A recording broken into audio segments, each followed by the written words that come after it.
Because the Congresswoman has brought up something we have to get a right response. Here, in his own words, is the governor of Pennsylvania, Tom Corbett, on this issue. Let me just explain the setup here. Here he is explaining his defense of this requirement in this new piece of legislation in the state law that would require that women be forced, basically, to look at a screen of a sonogram, I guess, in effect, an ultrasound, before they choose to have an abortion as part of the procedure. Here he is explaining what he thinks about that requirement.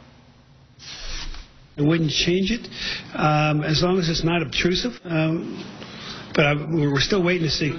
Making them watch and speaking, does that go too far in your mind? I don't know how you make anybody watch, okay, because you just have to close your eyes.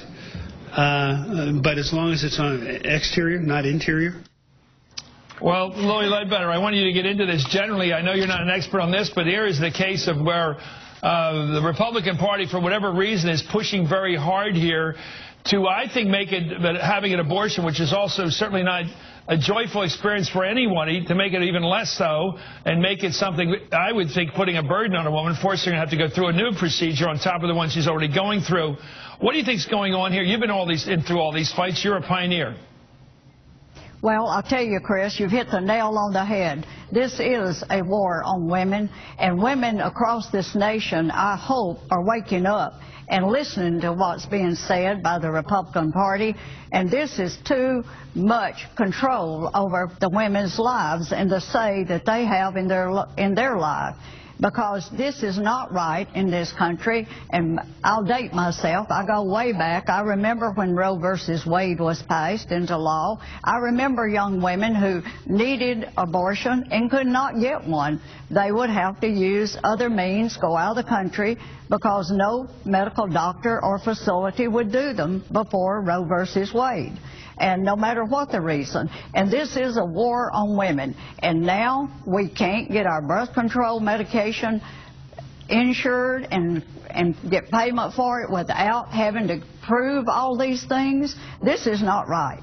This is not right.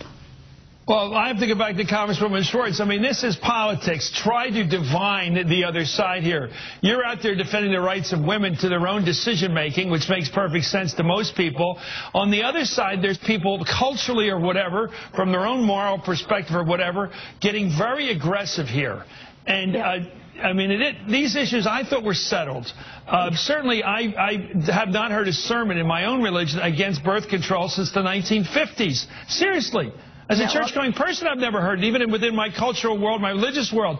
To bring it into the public square, to bring it into the legal world, to fight it there, it just seems to be very aggressive for people. My thought.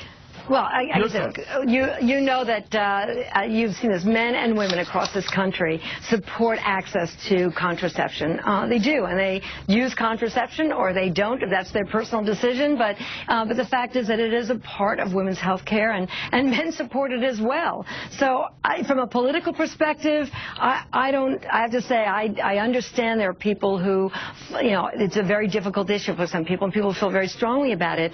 But, religious freedom in this country really means that our government doesn't make those religious decisions for you or moral decisions for you, and offers opportunity for women to get the health services they need.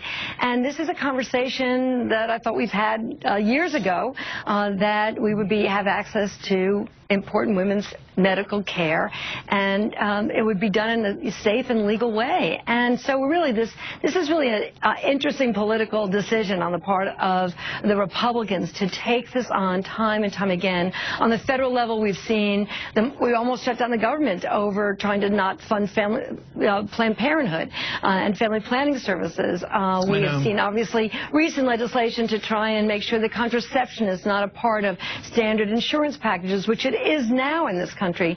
So you're right, some of this felt that it was settled. They're bringing up these issues that feel very extreme, very right-wing. It's a very narrow agenda. Again, when all of us, many of us, and most Americans want tackling improved health, access to health services for all Americans, making sure we tackle the issues around the economy. It's hard to understand, and it's losing women's votes.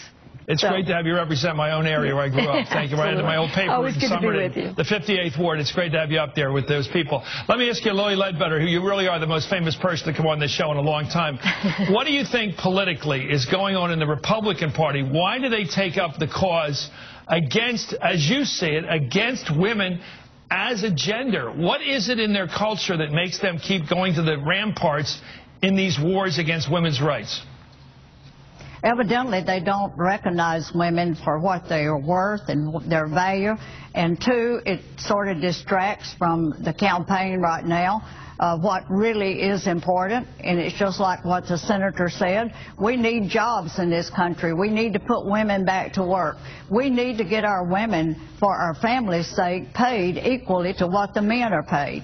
And we've got to focus on our American families to get this country built back up to where we were at one time, being #1 around the world. And we're losing it with our family issue, with women having to work 2 jobs, maybe 2 and a half, working on a weekend, to make ends meet, and still can't, and have to have help from their families. Another thing I've learned traveling this country, Chris, is that the older women in this country make up the largest group of seniors. And we, most of us, are widows, and some are having to move in their children's homes. And this is not right. This is a hardship in this country on the American family, and it's just a fundamental right that our families can get these health care services covered, that we can be paid equally for our work, because it's a fundamental right. Well, thank you so much. It's an honor having you on, Lily Ledbetter. My daughter, by the way, she works at Google now. She's a college grad from Penn.